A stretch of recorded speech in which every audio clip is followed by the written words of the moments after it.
Hi guys and girls, I'm Obsidian Ant and this is a Pixel Story. Now it's actually a rather interesting game, even though right here on the title screen you're just looking at some pong paddles. That's actually part of the charm. And what the game's about is it's a 2D platformer and it charts the evolution of video games.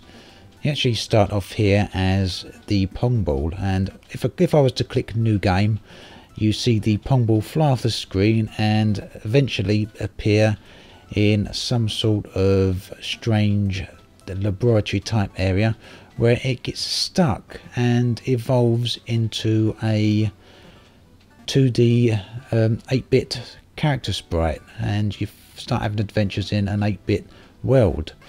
And after a while you move along and you find yourself in progressively more modern areas as the game evolves into 16-bit and further on into that. So this isn't exactly where you'd start. This is a little way into the game, and I don't want to spoil it too much for you by jumping straight to this second area, although that is what I have done.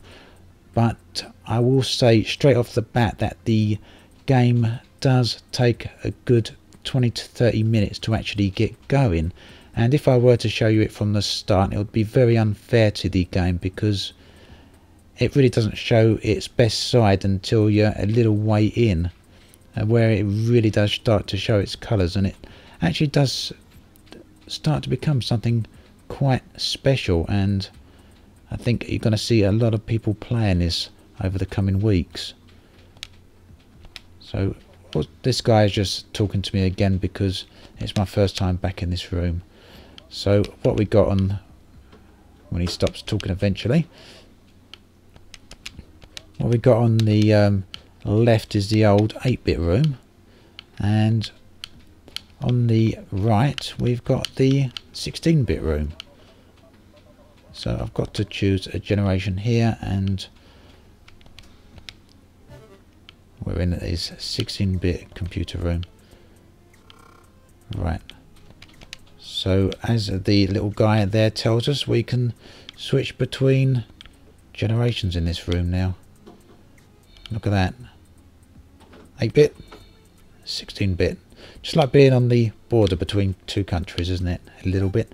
So what you got here, you got his computer, which he can interact with, and that lets him select some levels. Some of the levels we've already been to, some very early level there, that's a beach which we start out at, and then the temple here, which is one of the later, or the second area that you go to in the 8-bit era before you progress into the 16-bit era.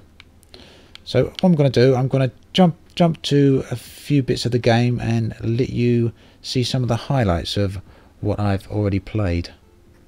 So one of the more interesting things about this game, and the thing that really makes for its gameplay, is the little guy's hat, which is actually a teleportation device. And yes, it's an iconic red hat, which is certainly very relevant to video games history, I'd say. But what it does is it allows me to teleport. Now if I jump straight down here, throw the switch, the door opens, I get blown up by the bombs. But if on the other hand I leave my hat up here, wait for the bombs to bypass me, come down here, throw the switch, teleport back up to my hat, I'm out the way of the bombs. Now I've got to get this green key over the other side of the door, but as soon as I throw this switch, the bombs are going to come straight back at me again. So let's get the key. Oh, I wasn't quick enough there, so I'm going to get blown up again. So let's give it another try. Now you will find that as you play this game, you've got to do the same thing over and over and over again, but as always with these sorts of games, it makes it very, very rewarding when you actually finally manage to achieve the task. So let's try again. Throw the switch. There we go. Get the key this time. Now I've got to leave the hat so that I can teleport myself behind the bombs that are just coming. And there we go. I'm out and I've got the key. Now the key is used to open certain doors. In this case there's a memory crystal behind it. and I actually need a number of these memory crystals in order to get to the next area of the game, and the next area of the game is accessed via a generation bridge, and the generation bridge takes us to the next generation. As you can see and hear, this is quite reminiscent of later 16-bit, later 8-bit games, should I say, and the earlier generation of 16-bit games. So we will be jumping straight into the 16-bit era next, or thereabouts. Certainly an evolution in any way. So here we've got some of the crystals I've so far collected. I've collected 2 of them, but I need 5 crystals in total and a key in order to access the generation bridge, and that's what I'm looking for now. And obviously as I collect the crystals, it fills up the little grey slots here. So like I say, I've got 2 already, and they've each got a little story behind them, and usually require me to complete a particular puzzle or a particular quest or mission for someone. So yeah, there we go. Let's get moving.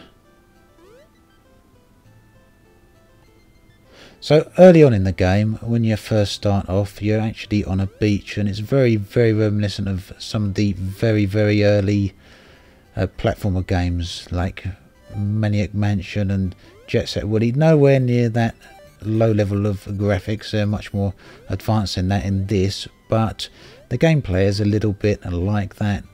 And it takes quite a long time to actually explain things to you, so don't be put off when you see that. There is quite a fair bit of exposition going on, and basically the first area serves as a tutorial, just explaining you how to go about doing the puzzles, and you actually have to go collect this hat because you don't start off with that. Now let's see how we get up here. Does the hat play a part, or I've missed it? I don't think the hat plays a part. I've just got to time it correctly to get over there, although I do need the hat to get over here. Keep jumping, just keep jumping, just keep jumping.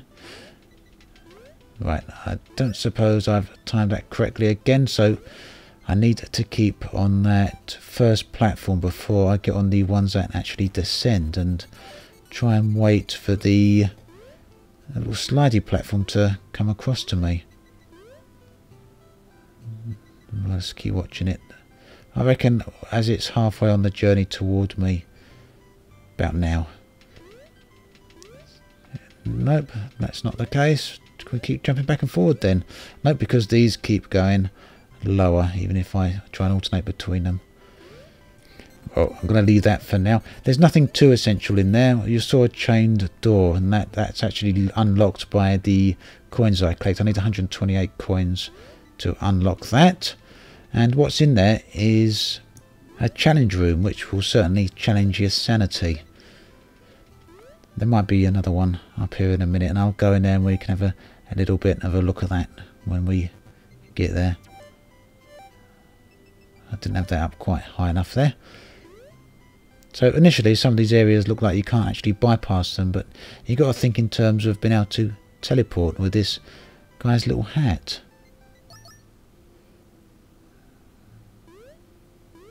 There we go. I didn't think that was going to come down low enough. These little glowy light areas are actually save points, so if I die I come back to that point. Like I could get crushed by these spikes here. How do we get down there? Hat. Yep. I don't want to get spiked on the head. So there's another chained door down there. I'm just wondering whether I should go in that door or continue on upwards. Upwards, I think, is the direction I actually need to go. Yeah, there's a new crystal in there, so I'll go and get that, I think. But getting it is the difficulty, as with all things. There's a little green key that I think I'm going to need for the top there. How do I get up there though? Because that door doesn't stay open for very long, does it?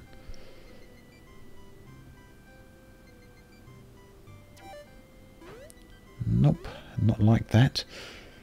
Yep, okay, I'll leave my hat up there, come down, move the lever when the platform's near the top and teleport back. Now, too late, too slow. Try again. Let's leave a jump, that's it. Ah, now, thing is, how do I open the door down there? Like that. So I've got to somehow get down there after I've moved the lever, haven't I? How am I going to do that? Let's go around and have another look. Unless there's another switch or something down here that I missed. Nope, no switches down here. Let's go back up then and have another think about what we got to do. So obviously I've got to do that first bit again. I've got to leave my hat up near the little roof there. Throw the switch, teleport back to my hat. And then what? Can I do it if I'm quick? No, I can't do it if I'm quick. You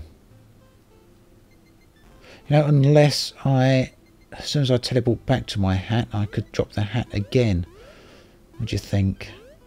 Teleport back to the hat and instantly drop it. It will then be beneath that doorway if I don't get myself squashed between the little platform here and the roof. So leave my hat, go back down, throw the switch, and leave the hat again. That's it. That should do it, shouldn't it? Yeah, that's done it. I've got the key. Now, how do I get back up? I guess I've got to do the same thing again, just... Nope, not that. Not that button. So the game actually allows you to use an Xbox control pad. I'm not sure if it allows you to use any other control pads. Probably, by default, it allows you to use them.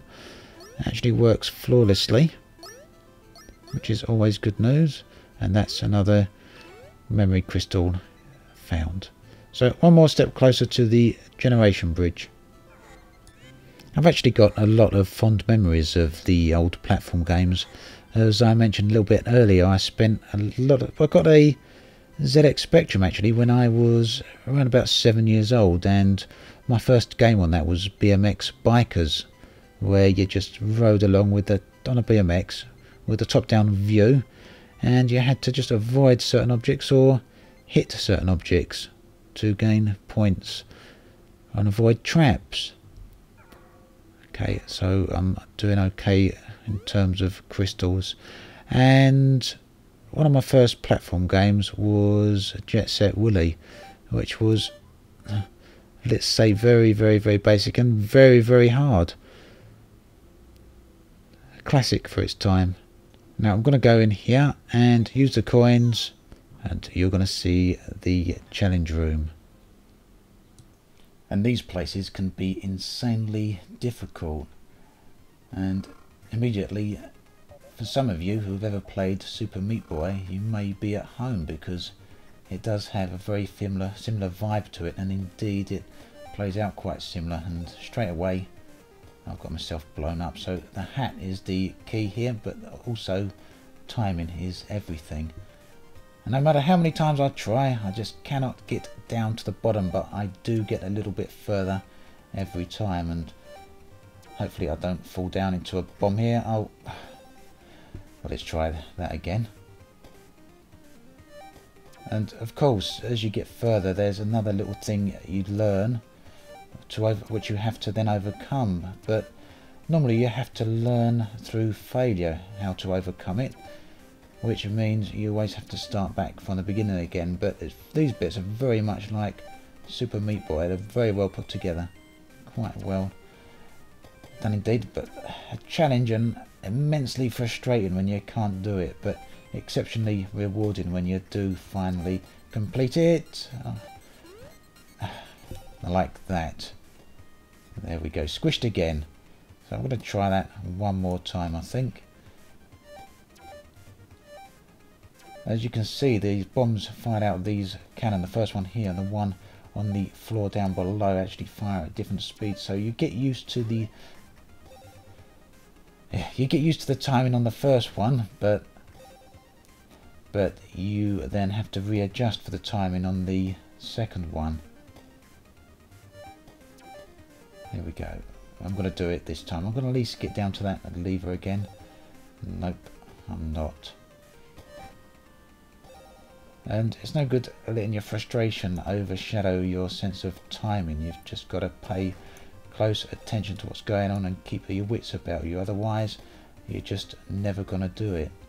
So there are dozens of challenge rooms around like this one, and they're all locked. You need to unlock them through collecting the coins that are dotted and scattered around the actual gameplay world. I thought I was in trouble there on that one, but we at least got down that far, didn't we? Let's see if I can at least get past the big mincers down the bottom there. Oh, dumb mistake. Anyway, that is a challenge room. So I've still got a bunch of stuff to do before I can access the generation bridge, and two of those things is to gain 2 more memory stones, memory chips, and the third thing is to gain the key that will allow me to access the bridge. But we're going to jump a little bit now to let you see some different areas entirely. But just briefly before we do that, a quick look at the map here. Now there's a number of ways of accessing the map. You can access it straight from your inventory, which just enables you to use it as a map and look about, or you can access it from your bedroom or spawn points. And when you do it this way, you can actually fast travel to any of the spawn points you've already located, and you can see the map also tells you where you need to go next on your journey. So you can simply select a spawn point like this one and fast travel straight to it, which is quite handy when you find yourself keep dying, or when you find that you want to head back to an area like this memory chip here. Well, I've got to get back and collect the memory gem, so we'll go straight to that spawn point. And naturally fast travel can come in quite handy. But anyway, I'm going to jump to the area just after the generation bridge and let you have a brief look at what the next generation of the game looks like. So you can see that after accessing the generation bridge, things actually have changed quite a bit. The sprite has been updated, the environment has been updated, and indeed the music has dramatically improved, and it's all very much 16-bit now, or at least the later generation of 16-bit platformers, which was also one of my times I really did enjoy playing games. I had an Atari ST for a little while, and eventually got an Amiga as well, and there were some great platformers for that. One of my most fondest memories was of Turricane. How many of you remember that one? And we're at another spawn point. Oh, the little guy's going to speak again. Okay, so we need to get out of here and to the nearest generation bridge. Luckily, I did a bit of research before you landed, and I found the perfect way to get us there. Wait for it. A giant mech. How awesome is that? Oh, and the birds just crapped on it and broke its arm off. Oh, well, this isn't altogether what I had planned. Okay, a new plan. There's a program who's in charge of everything around these parts. It's called the Colonel. Let's see if we can't apply that blank charm of yours and see what we can get from him. So there we have it. Looks like a very different game. I love how this thing evolves as it goes. So that then is a pixel story. A little bit deceptively simple right at the very beginning, but as it gets going, it really does morph into something quite nice.